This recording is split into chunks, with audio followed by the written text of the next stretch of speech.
Bueno, chicos, supongo que ya han terminado de responder para poder empezar. ¿Me confirman? Ya estoy presente. Ya no sé si se puede ver.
Ya está, Inge.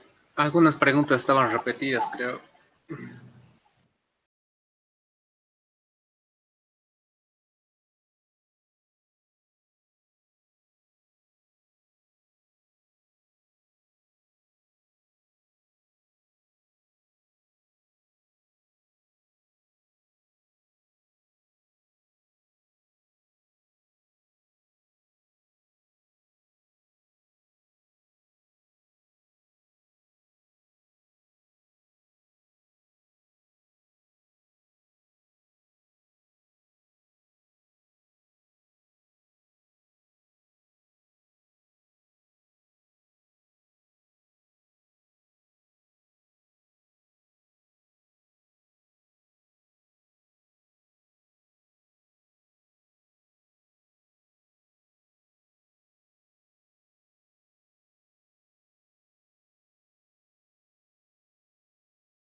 Bueno, chicos, empezaremos con la clase de hoy. Vamos a continuar con lo que es las características generales del hormigón como material. Toda la anterior semana en sí nos hemos dedicado a la parte histórica, a un poco analizar lo que llegan a ser los usos principales del hormigón y justamente lo que ha sido nuestro control de lectura estaba referido más que todo a esta parte. ¿Por qué es importante saber la parte histórica? Todo esto nos va a permitir que cuando hagamos un proceso de investigación o indagación podamos saber cuáles son los pasos o qué tipo de ensayos o resultados ya se han obtenido con anterioridad, ¿no? Esto principalmente para cuando ustedes ya estén generando sus trabajos de tesis y demás, es bueno ir conociendo cuál es la base fundamental, porque muchas veces en el origen del uso, ya sea de un material o de alguna tecnología, podemos ir encontrando algunas de las respuestas fundamentales para la pregunta que nos estemos haciendo, dependiendo del caso del tema que estemos analizando.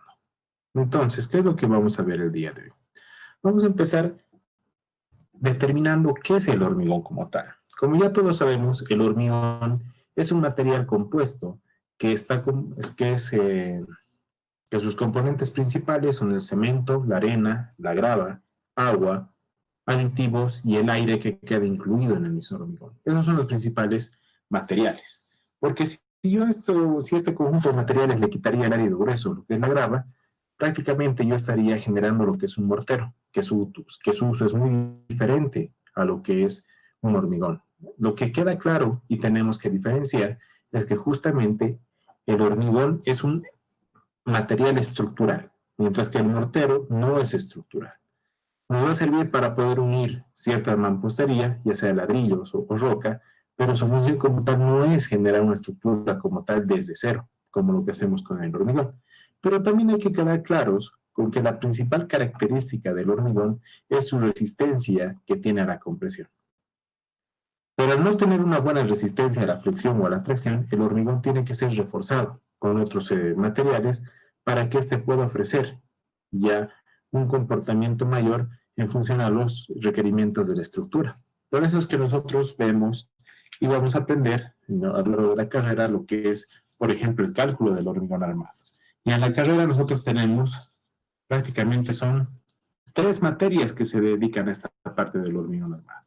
Estaríamos con estructuras de hormigón armado 1, estructuras de hormigón armado 2 y lo que es la materia de fundaciones, que todas estas tratan de lo que es el hormigón armado como material. Pero en esta parte es donde ustedes van a ver ya como tal el concepto del dibujo, del cálculo, no del dibujo, del cálculo con el cual yo sé por qué estoy colocando cierta cantidad de acero. Mientras que en tecnología del hormigón nos vamos a ocupar del material, del hormigón como tal, estudiar cuáles son sus características y qué es lo que yo necesito para modificar algunas de ellas.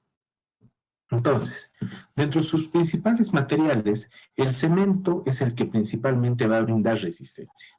No se olviden, los cementos vienen ya con unas denominaciones, por ejemplo, el 1P30 nos indica que su resistencia a los 28 días va a ser de 30 megapascales.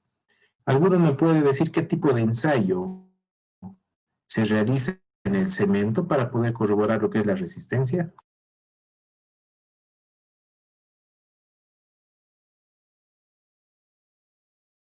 ¿O Yo, no se Inge, acuerdan? Dime. no me acuerdo específicamente cómo se llama, pero es es el que golpea a las paredes, una herramienta donde se mide los pascales y dependiendo cuánto es su golpe, pues se determina su resistencia. También eso es uno. El otro es la ruptura de los cilindros también, para medir hasta cuánto puede resistir, hasta que quiebre. Y determinando sus quiebres se puede determinar el hormigón a qué está fallando.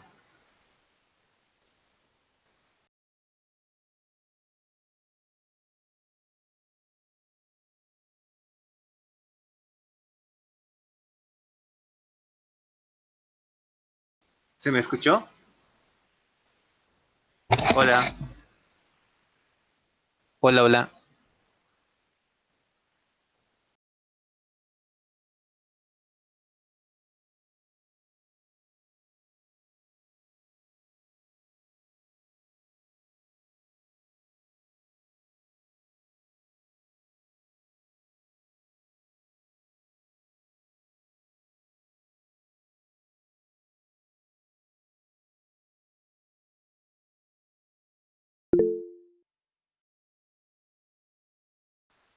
¿Se salió?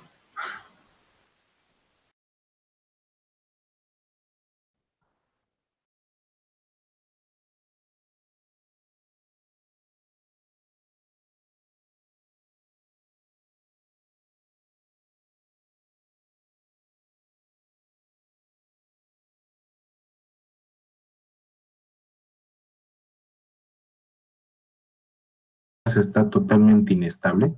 Sí, por favor, Kevin, puedes volver a repetir, no te escuché nada y se salió esto.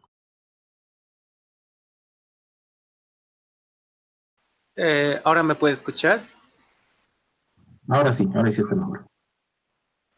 Bueno, le decía, existen dos formas de saber eh, para medir su resistencia del hormigón.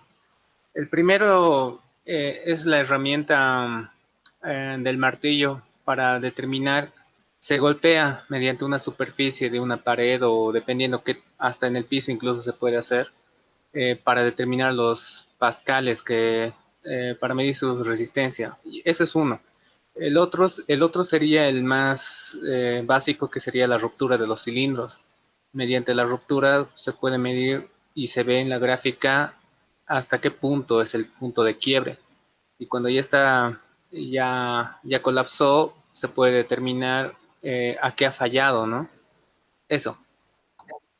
Gracias, Kevin. Justamente esos son ensayos El primero es lo que es el ensayo de la esclerometría, que también se lo conoce como martillo de Schmidt, que nos permite determinar la resistencia en elementos ya endurecidos, que ya estén en obra. Luego el otro, el más común, es la ejecución de una fuerza a la compresión en una prensa hidráulica, ya sea de diferentes elementos, pueden ser cilindros o también existen muestras cúbicas. Pero como tal, la consulta es, ¿qué ensayos yo hago para determinar la resistencia en el cemento? Ya que en el hormigón está claro lo que ha dicho su compañero, pero en el cemento, En el cemento, tal vez el cono de Abrams. ya. Por ejemplo, en el cemento estaríamos hablando que solo es el material, que en muchos casos se puede utilizar un árido fino más agua, generando un mortero. En el caso de lo que es el cono de Abrams, nos permite evaluar lo que va a ser la consistencia en el hormigón, no así, por ejemplo, en un mortero o en el cemento como tal. ¿Cuál creen que sería el ensayo? A ver, Freddy Ignacio Butrón, No se me ocurre alguno, Inge. ¿no se acuerdan cuál era el ensayo que teníamos que hacer en el cemento? A ver, Boris.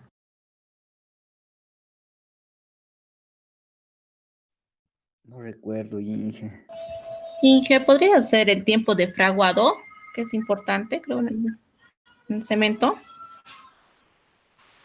Ya, como dice El su ensayo, compañera Gabriela, el tipo de fraguado se lo hace con lo que es la aguja de Vicat, que nos va a permitir saber el tiempo en el cual este hormigón, este cemento está ganando la resistencia. Pero el ensayo principal es muy parecido al que hacemos con los cilindros, pero en este caso utilizamos cubos que tienen una arista igual a 5 centímetros, ¿no? Cubos pequeños, que los vamos a proceder a hacer la ruptura a la compresión, donde nosotros determinamos cuál es la resistencia. ¿Y por qué estamos hablando de esto? Porque justamente los áridos van a ayudar a generar un esqueleto inerte. ¿Esto qué significa?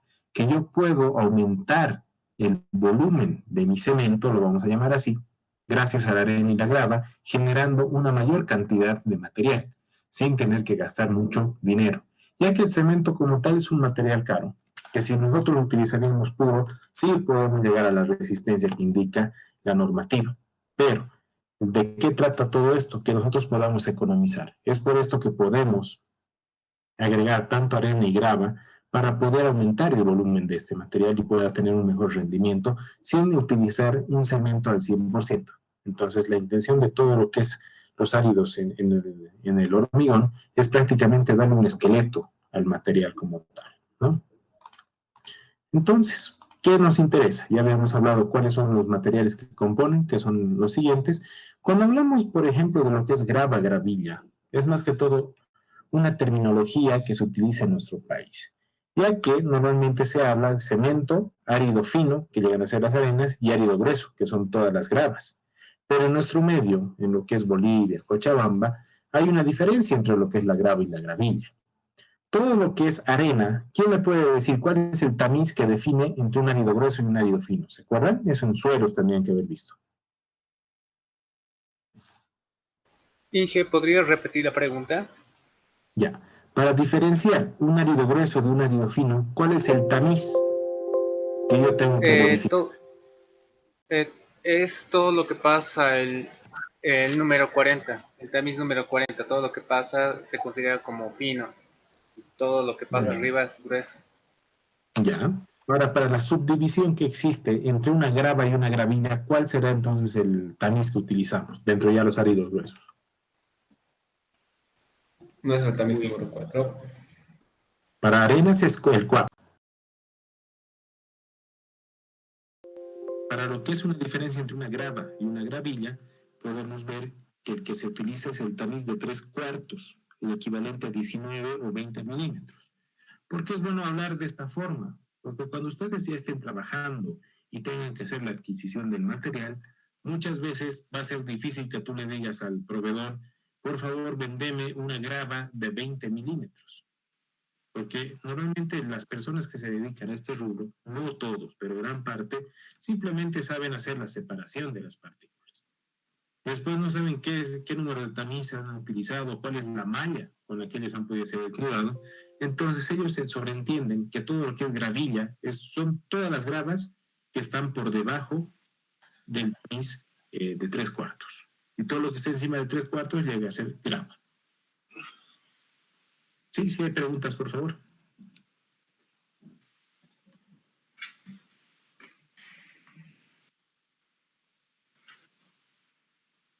Ya, si no hay dudas, continuamos.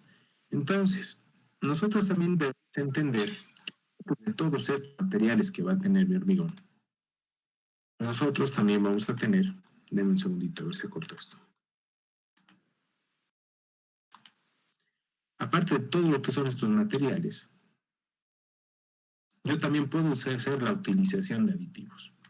El uso de aditivos en la actualidad cada vez es más común. No es ya como anteriormente cuando comenzó el boom de los aditivos. Al inicio se pensaba que era un material que iba a encarecer como tal tu estructura. Entonces eran materiales químicos que se los utilizaba con muy poca frecuencia, solo en casos extremos. Pero en la actualidad nosotros ya lo utilizamos como un material adicional del hormigón, ya que estos aditivos químicos van a permitir mejorar una o más de las características que tenga el hormigón. Estamos hablando que con un aditivo yo puedo mejorar resistencia, puedo mejorar la consistencia, puedo reducir mis cantidades de cemento, incluso puedo hacer que este hormigón endurezca más rápido, endurezca mucho más lento. Entonces yo puedo ir jugando ya con estas características gracias a los aditivos. Pero cuando hablamos de aditivos también hay que entender que si nosotros hacemos un uso adecuado de estos, el costo como tal del aditivo en muchos casos es beneficioso, generando un ahorro. Estamos hablando que lo que yo gasto en aditivos puedo reducir en mi cantidad de cemento y en muchos casos este ahorro en el cemento, que es el material más caro de todo lo que es el hormigón, genera una ganancia, haciendo que este hormigón sea mucho más económico y por ende para el constructor que sea mucho más rentable. Entonces es bueno ir conociendo esta parte. Ya lo hemos visto una pequeña parte en materiales y ahora en Tecno vamos a discernir cada uno de los tipos de aditivos para los que nosotros vamos a tener que hacer el uso en el hormigón. Si hay alguna pregunta, chicos, por favor. Entonces vamos a hablar un poco más de lo que es el cemento. El cemento, como tal, es un material que se presenta en un polvo fino, que es de color gris, que cuando nosotros lo mezclamos con el agua, este recién va a ganar resistencia. El cemento como tal no tiene ninguna otra propiedad, pero si lo mezclamos con agua, sí va a generar la resistencia.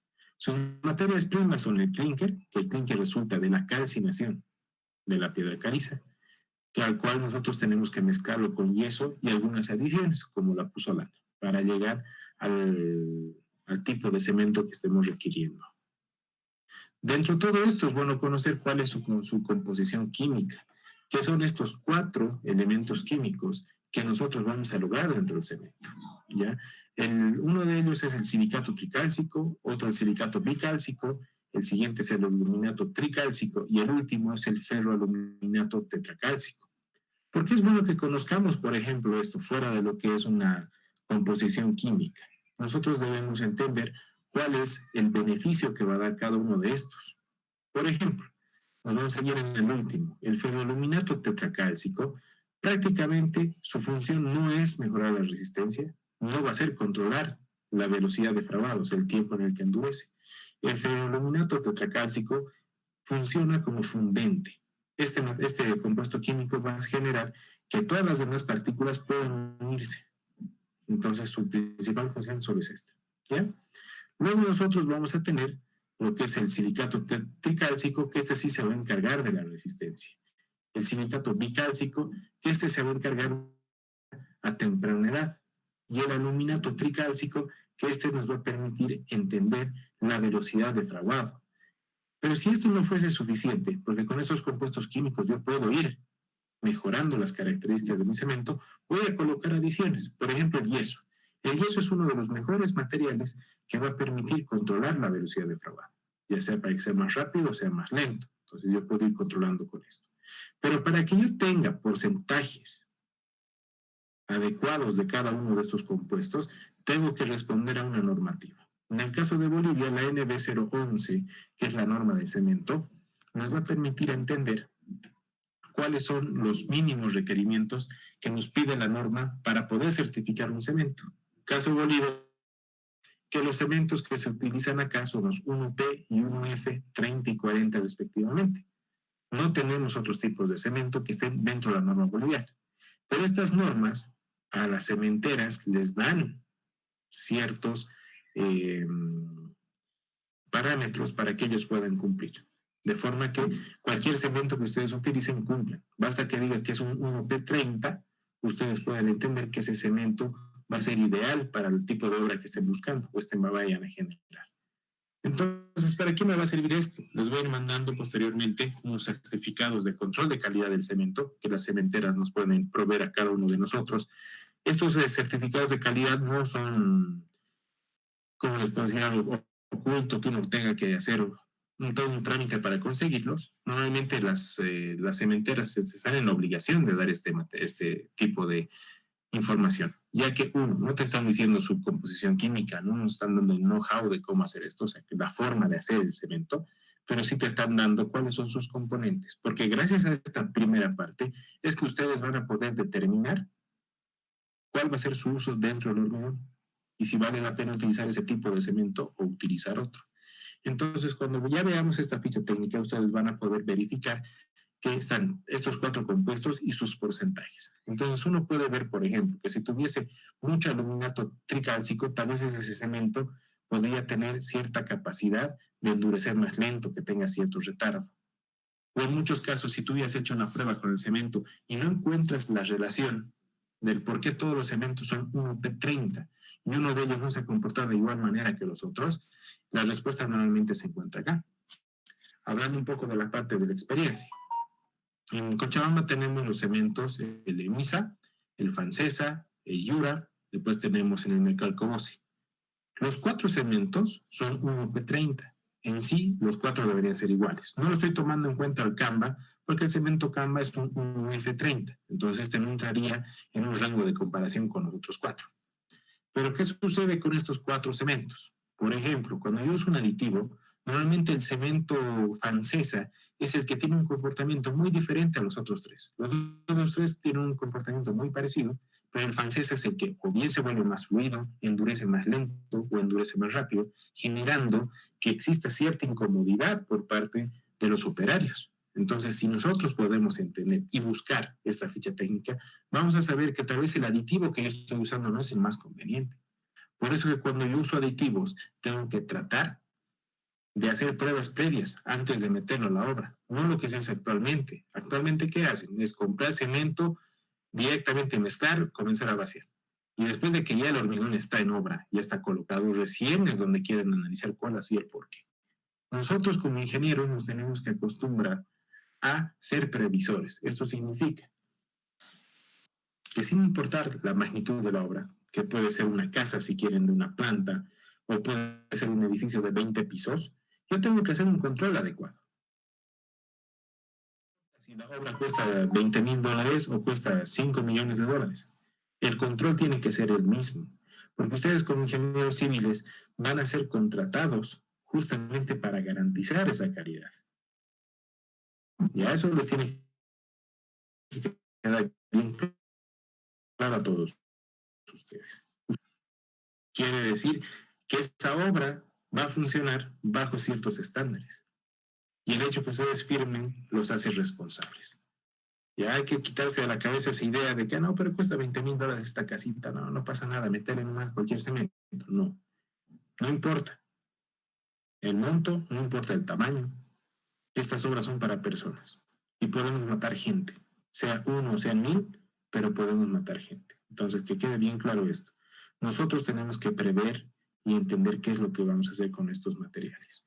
No es algo que vaya a depender simplemente de los montos.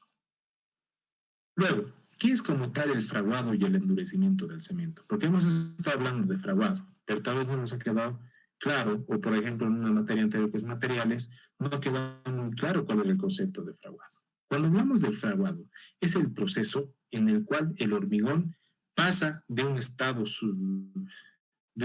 líquido a un estado sólido. Estamos hablando de una consistencia fresca, consistencia seca.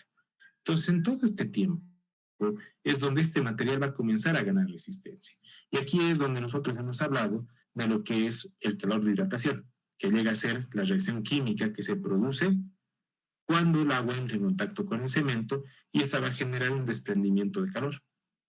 Y esto se da al inicio de todo esto. No es que constantemente el hormigón va a botar calor, solo es al inicio, por los 7 primeros días, y es donde más control nosotros deberíamos tener. Luego, también es bueno conocer que durante el desarrollo se van a producir variaciones de volumen, tanto de dilatación, que va a depender de lo que es el contenido de humedad, o de contracción, si es que esta humedad es baja. Entonces, este volumen va a ir variando. Este material, así como parece una roca sólida que nosotros estamos generando, también va a tener cambios de volumen, que dependen mucho de la humedad, de las temperaturas. Al igual que cualquier otro tipo de material, tienen ciertas características que pueden hacer que estos vayan a cambiar en función al uso que se le vaya a dar. Entonces nosotros tenemos que quedar claros con toda esta parte para que cuando estemos trabajando sepamos que en muchos casos tal vez el cemento es el que nos esté generando algún tipo de cambio que no estemos deseando. ¿Está bien? Para esto, por ejemplo, cuando buscamos un material que no tenga este cambio de volúmenes, hablando ya de aditivos, usamos lo que son los grouting, que son morteros predosificados que no se van a contraer ni retraer para nada. Su volumen va a ser constante. Pero para esto uno genera este cemento especial, lo podemos llamar, el cual va a tener ciertos componentes químicos que van a evitar que pase este cambio de volumen. Pero no todos los cementos son iguales. Es por eso que nosotros tenemos que entender cuál es la aplicación que le vayamos a dar. No es lo que normalmente se hace de forma empírica. ¿No? Y eso ahí va ¿cómo les puedo decir? El comentario. Ya salió un documento, un post que he colocado, en el que dice que hay un gato que estaba estudiando civil y que se va a trabajar del baño por 6 meses y con eso aprendió todo lo de la carrera. Y ahí va el tema. Una parte es construir, una parte es estar de la parte técnica y otra parte es que es el cálculo. Y ese cálculo tú no lo vas a aprender afuera por más de que te pongas a hacer muros toda tu vida. Entonces tiene que quedar bien claro cuál es el trabajo de ustedes como civiles. Como civiles se van a ensuciar, como civiles van a meter las manos al trabajo, pero como civiles también tienen que saber gestionar, tienen que saber pensar y analizar cuál es el uso que se le vaya a dar. Por eso es bueno ir discutiendo estas cosas, por ejemplo. Más que para un tema de que se ofendan o no se ofendan, es un tema de entender el por qué salen, por ejemplo, esas cosas, que siempre va a salir a la luz de que dicen, no, un ingeniero tiene que practicar. Evidentemente, el laboratorio es principal para nosotros, que lo vamos a hacer posteriormente. Pero también viene la parte teórica, porque sin teoría no puedo llegar a la práctica. Muchos nos dirán, sí, no, pero yo sin haber estudiado nunca puedo hacer un muy buen hormigón. Evidentemente, puedes hacer un buen hormigón. Pero ¿qué pasa si en el tiempo te cambian la arena o la grava y comienzas a tener problemas sin saber la parte teórica? Ustedes que ya se están preparando van a poder entender que tal vez el problema no es la arena o la grava, tal vez es tu mismo cemento que estás utilizando, que por sus componentes químicos ya no deja de ser compatible con el material. Entonces no es de que el cemento está peor y demás cosas. Muchas veces viene de la parte teórica y eso es lo que ustedes tienen que ir tomando en cuenta cada vez. Entonces nosotros tenemos que entender que el proceso siempre va a ser dependiente de las características del cemento, principalmente en su composición y finura, que es lo que hemos dicho antes. Muchas veces mi resultado en el hormigón va a depender de mis compuestos químicos, va a depender de las adiciones que tenga, los porcentajes que éste tenga. Con todo esto yo voy a poder entender por qué se comporta de una forma. No es respuesta a decir, no, es que el cemento cobose no es bueno. No, es que el cemento francés es de Sucre y no, para el clima de Cochabamba no funciona, no es así. ¿Ya? Tenemos que entender que los compuestos y los componentes van a tener su inferencia como tal en el hormigón. ¿Alguna consulta hasta acá, chicos?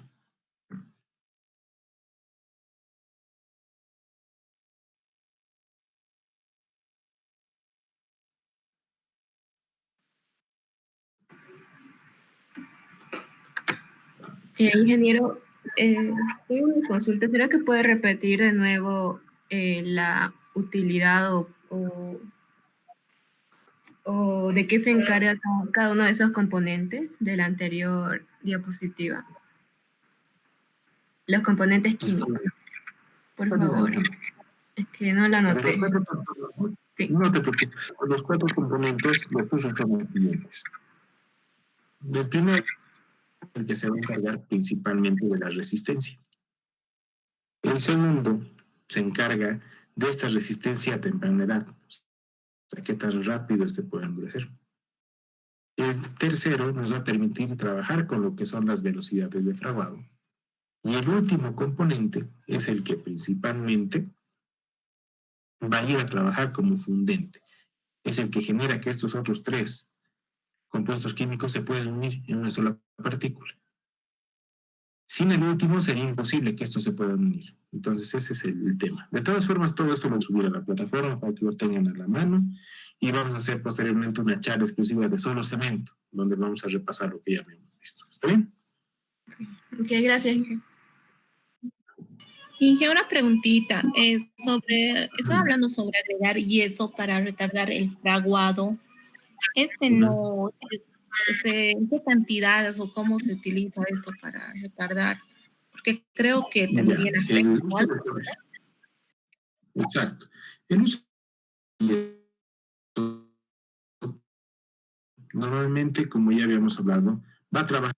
Yo puedo hacer que endurezca más rápido o más lento con el yeso. El yeso no me genera resistencia ni nada. Pero el yeso se lo va a adicionar al final, una vez que yo ya tengo el clinker. Porque el clinker está compuesto por estos 4 componentes químicos. Adicionar yeso, si es que con el tercer componente de acá no he logrado lo que buscaba. Entonces, con el yeso yo ya puedo hacer una conversión sin necesidad de hacer un cambio adicional en mi composición química. Pero ¿qué es lo que pasa acá? El yeso tiene que ir máximo para un tipo 1 hasta un 4 o 5%. Arriba de estas cantidades yo ya puedo tener y experimentar cambios tal vez no deseados. ¿Ya? Pero hasta un 4 o 5% se lo puedo utilizar de forma normal. Pero esto todo va a ir de la mano del laboratorio. Y también cuando nosotros trabajamos, por si acaso, el cemento que ya está en obra o el que nosotros compramos de una ferretería, ya está con el yeso y con todo incluido. No, en muchos casos no es necesario que tú vayas a utilizar yeso por tu parte. No es de que aparte de que ya tienes el cemento vas a aumentarle más yeso. En la antigüedad se hacía eso, pero actualmente para mejorar estas características usamos los aditivos, ya no tanto el yeso como tal. ¿Se entiende? Sí, gracias. Entonces, por razones económicas y de estabilidad físico-química, es conveniente que al cemento nosotros le agreguemos los áridos, tanto finos y gruesos. El papel como tal de estos va a constituir entre un 65 a un 75% del volumen total del hormigón. O sea, vean que yo puedo incrementar mi rendimiento gracias a los áridos, el cual tiene que estar integrado por partículas granulares de material petro de diferentes tamaños. A eso es lo que vamos a denominar lo que es la granulometría. Aquí sí me interesa el tamaño y distribución de mis diferentes partículas. Estas partículas se van a originar, puede ser por fragmentaciones en las rocas de la corteza terrestre, ya sea de forma natural o artificial, que ya en la anterior clase hemos hablado. Forma natural es que yo pueda extraerlo directamente de los ríos y posteriormente a esto hacer un cribado, un cernido para encontrar las partículas, o la otra es que de rocas yo lo proceso a triturar de forma artificial, esto se llama lo que es el proceso de chancado, obteniendo el tamaño de partícula que yo vaya a desear. Cuando hablamos de condiciones, nosotros tenemos que entender que para el uso de los áridos debe cumplir ciertas características.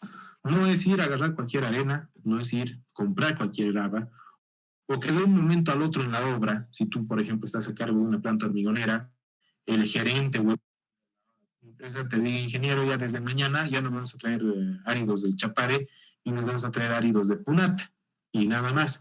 No es una decisión de un momento al otro, porque nosotros debemos entender, para empezar, una condición de granulometría. ¿Esto qué significa? Que yo debo conocer cuál es la distribución de los diferentes tamaños de partículas que va a tener este material, ya que con esto yo puedo elegir el mejor material desde la forma, desde su distribución.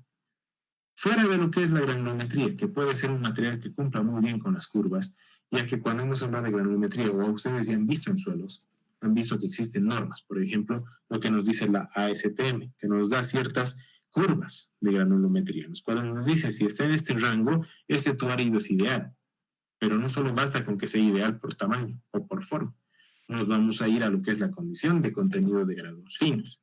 Cuando hablamos de granos finos, como cualquier otro material, la arena o la grava va a tener adherida a él cierto material fino, que normalmente lo llamamos polvo nosotros.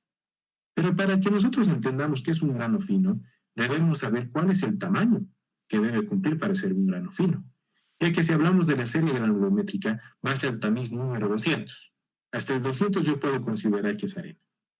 Pero todo lo que pase el 200, si se acuerdan ustedes, dependiendo del tipo de estudio, si hablamos de cementos, por debajo de lo que es el tamiz 200 existe el tamiz de 350, que eso es para un estudio exclusivo del cemento. Pero el 350 no lo usamos en lo que son suelos o en arenas o gravas. Todo lo que está por debajo del 200 ya se lo considera un grano fino, o como lo que ustedes han debido ver es el material desperdicio o base, ya que eso no se va a utilizar para nada. En el caso de lo que son los áridos para el hormigón, normalmente ese material fino está compuesto por arcilla. Y la arcilla, ¿por qué es perjudicial? Porque la arcilla, al absorber, llega a ser expansiva. Y al ser expansiva, va a generar problemas estructurales en el hormigón como tal. Y lo que nosotros tenemos que evitar es justamente un exceso de arcillas en el material. Por eso es que nosotros vamos a estudiar y vamos a conocer cuáles son estas condiciones. ¿Qué parámetros o qué porcentajes máximos yo puedo aceptar?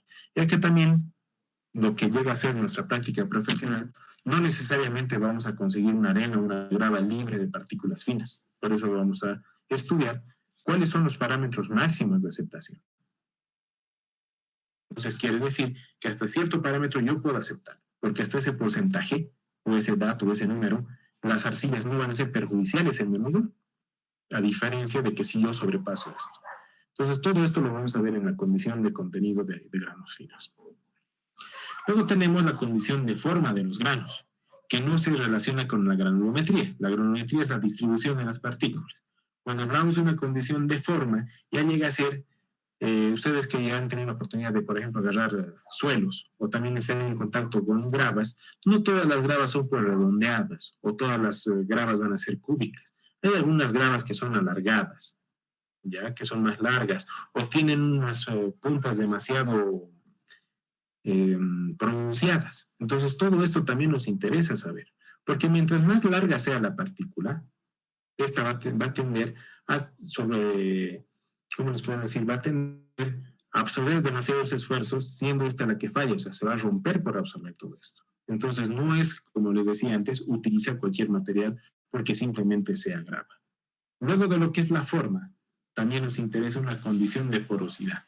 La porosidad es la capacidad que va a tener un material de poder retener agua dentro de sí.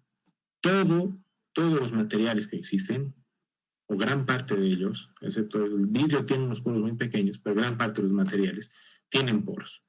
Los poros permiten que el agua ingrese ahí, pero en mayor cantidad de poros, también ese material es mucho menos resistente. Entonces vamos a ver que también existe un porcentaje máximo de porosidad que yo puedo aceptar. Entonces aquí estamos viendo una parte de lo que a mí, como ingeniero civil, me va a permitir saber si ese material cumple o no. Y aquí viene la discusión nuevamente. Un arquitecto, tal vez un albañil te va a decir, pero yo siempre uso una arena y nunca me ha pasado nada. Pero si no conocemos todo esto, podemos estar generando bombas de tiempo. ¿Esto qué significa? Cuando tenemos un árido que no cumple, ya sea por contenido de finos, por la arcilla, el error no se va a dar de aquí a 2, 3 años, 4 años, 5 años. La falla se puede dar en 15 o 20 años. Y la falla va a ser justamente por los finos. ¿O qué tal por el tema de porosidad? En 10 años o en 15 o en 30 años fallan los materiales por ser muy porosos. Entonces nosotros como ingenieros civiles no podemos jugar a ser adivinos, no podemos jugar a ser videntes, ¿no? De decir, a ver, voy a usar esta grava y veremos cómo me va.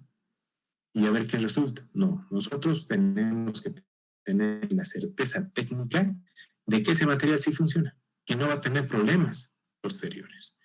Después de esas condiciones también existen la condición de resistencia propia, que ya es como tal el estudio de la resistencia del material como tal, que igual hay un ensayo para poder realizar esto, que lo vamos a ver después, que nos va a permitir saber cuánto resiste ese material por sí solo, sin necesidad del cemento o los demás materiales. Y otra parte importante es la condición de estabilidad físico-química. ¿Por qué es importante?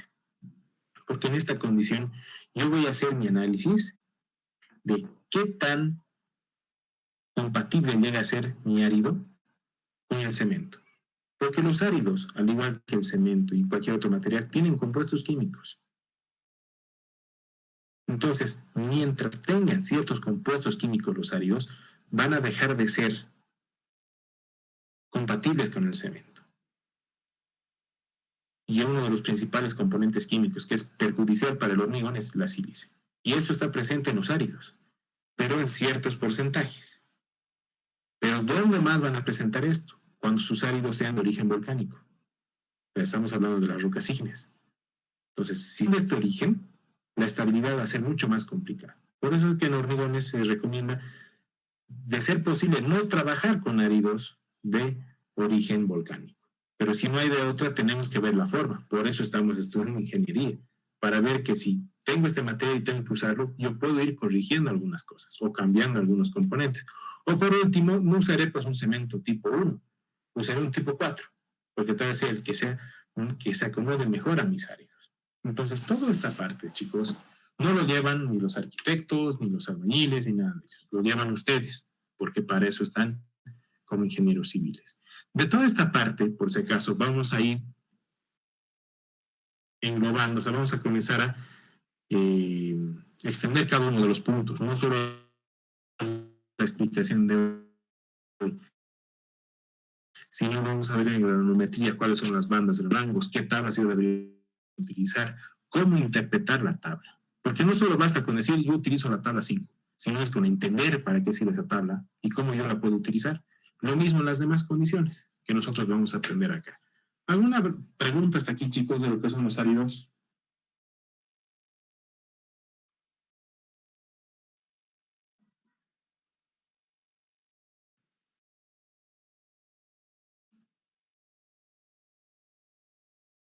No sé si me lo entendí todo o no me están escuchando nada o están tomando té, pero bueno, continuaremos ya con esta parte ya para terminar y pasar a las... Inge, tenía una pequeña preguntita. Para saber la porosidad de los materiales que vamos a utilizar, ¿se los somete a pruebas de laboratorio? ¿O cómo más o menos se podría saber? Exactamente, Cristian. Para que nosotros determinemos todas las condiciones que hemos visto acá, existen ensayos en laboratorio. Y ya desde la siguiente clase, como vamos a englobar cada uno de estos, vamos a hablar de los ensayos, qué es lo que yo debería obtener, cuál es el procedimiento. Les voy a mandar algunos videos que nos vamos a reproducir cuando ustedes tomen el laboratorio. Y cuando tomen el laboratorio vamos a poder experimentar con lo que se está hablando en la teoría. ¿Está bien? Ya, Inge, muchas gracias. Entonces, una vez que vemos el tema de áridos, también debemos entender que el agua debe cumplir ciertos parámetros, porque el agua también es un compuesto químico, que son 2 partículas de hidrógeno más una de oxígeno, el H2O. De igual manera, hay ciertas características en el mismo agua que pueden tener cierto efecto contrario con el cemento. Por eso es que nosotros deberíamos buscar mínimamente estas características. 1. Si el agua es potable, podemos utilizar el hormigón sin mayor problema. No es necesario hacer ningún ensayo y demás. Si nosotros vamos a tener que utilizar agua de mar, porque vivimos en un país costero, o en una zona costera, puedo utilizar esa agua, pero en hormigones que no sobrepasen de los 150 kilos por centímetro cuadrado. O sea, estamos hablando de hormigones menores a un H15, hormigones no estructurales. Para lo otro tendríamos que hacer un tratamiento al agua para poder recién utilizarlo de forma estructural. También, el agua, si tiene cierto contenido de azúcares, ya sea en forma de sacarosa o glucosa, tampoco se debe emplear en el hormigón. Porque el azúcar, chicos, de igual manera como el yeso, es un componente que nos va a permitir retardar el fraguado. Con el azúcar yo retardo mi tiempo de endurecimiento. Ahora, si en algún momento tú no tienes aditivos y quieres retardar, podrías usar, pero previo a esto es hacer ensayos en laboratorio. No decir, ya yo le voy a poner unas 5 cucharadas de azúcar porque con eso funciona. Hay que hacer ensayos previos, pero lo recomendable es que tu agua no esté contaminada con esto. Porque a veces pasa, por ejemplo, en los ingenios azucareros, que hay que hacer algún tipo de obra, pero justo la vertiente de agua está contaminada por los desechos que botan estas fábricas. Y es agua que tiene cierto contenido de azúcar. Si nosotros no hacemos ese ensayo previo, podemos estar utilizando un agua que te va a retardar tu fraguado y tú nunca vas a entender por qué está retardándose. Pero si nosotros manejamos desde la parte teórica, podemos entender qué es lo que está sucediendo. Luego, si yo voy a utilizar aguas que son de un origen desconocido, sí o sí tengo que hacer un análisis químico, donde tiene que cumplir con ciertos límites. ¿Cuáles son las aguas de origen desconocido? Tal vez tener un pozo, ¿no? En el lugar de la obra yo genero un pozo, abro el pozo y tengo agua. Pero sacamos un agua que no es cristalina, a veces un agua de color medio naranja y con un olor un poco fuerte. Entonces eso significa que tiene cierta concentración de componentes químicos, fuera de lo que es un agua potable. Lo ¿Y mismo, que puedo hacer una pregunta ahí? dime. En cuestión del tema de los pozos, al momento de hacer la perforación, si vemos que de verdad el agua no es cristalina, ¿esto se debe a que no hemos perforado lo suficiente para llegar a eso? ¿O tiene que ver con otra cosa para que sea cristalina? Normalmente se va a dar por la composición de la napa de agua. Por debajo del suelo tenemos diferentes napas freáticas, que estamos hablando que son como pequeños lagos, lo vamos a decir así, que están por la parte subterránea y están a diferentes niveles. Tal vez tú has perforado hasta una napa de agua que sí tiene cierta composición, que no es agua lo más cristalina posible. Entonces podrías estar perforando más al fondo. ¿Cuál es otro de los grandes problemas, al menos en nuestro país? Que aún en la actualidad mucha gente depende de un pozo séptico, ya el pozo ciego, como le llaman. ¿Qué es un pozo ciego? Es un pequeño, ¿cómo le llamamos? Como un pozo en el cual nosotros comenzamos a botar todos nuestros desechos, todo lo que viene de las heces y demás cosas. Y aquí se acumula, después de un tiempo se vacía esto, se bota y de nuevamente se sigue acumulando. Cuando no se hace un buen tratamiento, que es lo que normalmente pasa acá, estas aguas comienzan a contaminar el suelo y estas aguas pueden ir contaminando lo que son las napas freáticas. Entonces, mientras menos profunda sea la napa freática a la cual tú estás extrayendo el agua, lo más probable es que sí esté contaminada, ya por diferentes motivos. Pero uno de los principales son el tema séptico y el tema de que no hay un alcantarillado en toda la región. Entonces hay que tener mucho cuidado.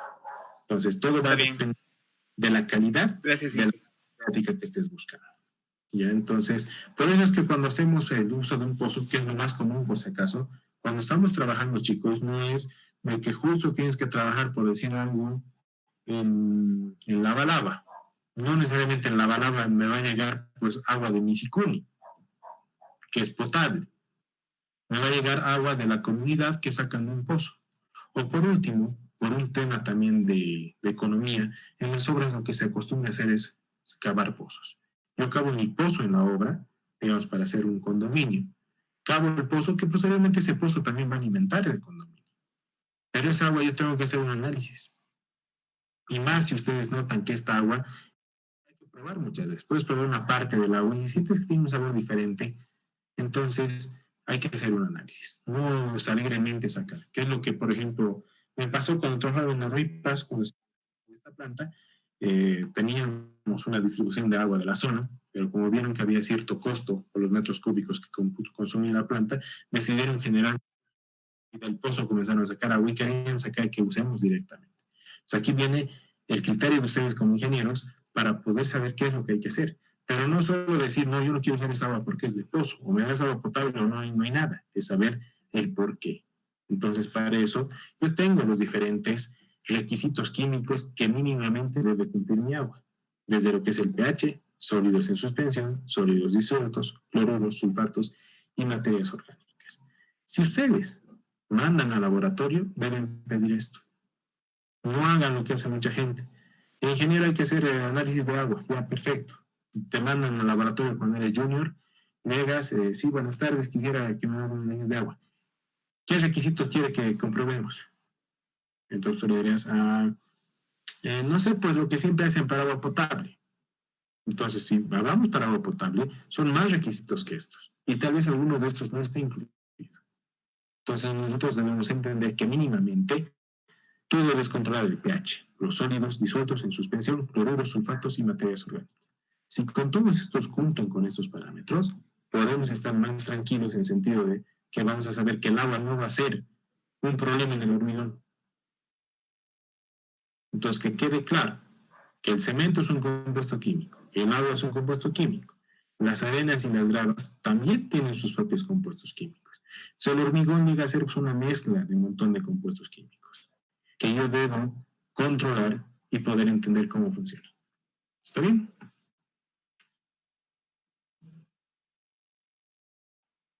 También Está hay que bien, entender Inge.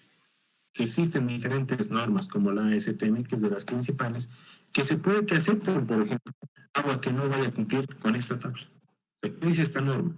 Si tú tienes un agua en la zona que no cumple con todo esto, pero no hay más, porque estás en un lugar alejado donde no vas a poder llevar agua, no van a llegar cisternas de agua de otro lugar, no hay otra fuente de agua, entonces la normativa nos permite, nos dice sí puedes usar esta agua siempre y cuando hagas ensayos comparativos. ¿Cuáles son los ensayos comparativos? Hacer un hormigón patrón y un hormigón con agua del lugar.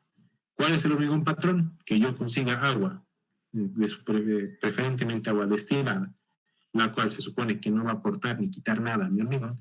Entonces, genero dos hormigones, misma cantidad de cemento, arena, grava, agua. En otro caso lo mismo, pero lo único que va a variar es el agua. En un caso destilada y el otro el agua que tú estás dudando por su procedencia o porque no cumple uno de estos. ¿Cuál es el parámetro de control? Genero mis cilindros y a los 7 días yo voy a proceder a hacer la rotura. Si en esta rotura el resultado que yo obtengo es igual o superior al 95% al segundo ensayo, se puede agua. O sea, sí o sí, la diferencia de resistencia no puede ser mayor al 5%. Si rompe igual o mejor, podemos utilizar, pero siempre y cuando nos basemos en esta norma. Pero para eso es bueno que nosotros leamos la normativa. Porque el día de mañana, cuando pase algo, es bueno estar bien respaldados, que tú digas, según la ACTM, he hecho este ensayo y eso ha cumplido de esta manera. Y siempre guardarse los registros. Siempre tener el ensayo. No decir, voy a ver qué es lo que pasa. Si tú tienes el ensayo y puedes corresponder todo esto, vas a poder saber qué es lo que sucede. Luego vamos a hablar del tema de los aditivos, que eso ya va a ser mucho más largo. Pero vamos a ver con calma de cuál es la forma de utilizar y qué tipos de aditivos existen. Eso es decir lo que les quería hablar el día de hoy. Perdón si me he extendido un poco. También las disculpas por el tema de nuestra plataforma, que creo que es por el tema de la conectividad de internet con el que estoy ahorita en la casa. Y bueno, si hay dudas, si hay preguntas, por favor, háganlas. Si no, voy a generar ciertos foros en la misma plataforma con ciertas preguntas referidas a todo esto. No sé si tienen preguntas, chicos. Y en cuanto a los áridos que estábamos hablando, si no cumplen, digamos, con las especificaciones, con todo, después de hacer las pruebas, ¿se puede mejorar? ¿Se puede mejorar? ¿No? Dependiendo, va a depender mucho la característica que quieres mejorar. Por ejemplo, si hablamos del contenido de finos, o sea, la suciedad, sí se puede mejorar, porque si nosotros hacemos un lavado adicional, podemos mejorar esto. Pero si hablamos de una porosidad, esa porosidad no va a cambiar con nada. Aunque le pongas aditivo o lo que quieras, esa porosidad es del material, o sea que el material no lo puedes cambiar. Pero como vamos a ver en la siguiente clase, punto por punto, ahí lo vamos a extender mucho mejor. Pero que quede claro, características que por más de que hagamos lo que hagamos, no se pueden mejorar. Ah, ya, está bien. Entonces,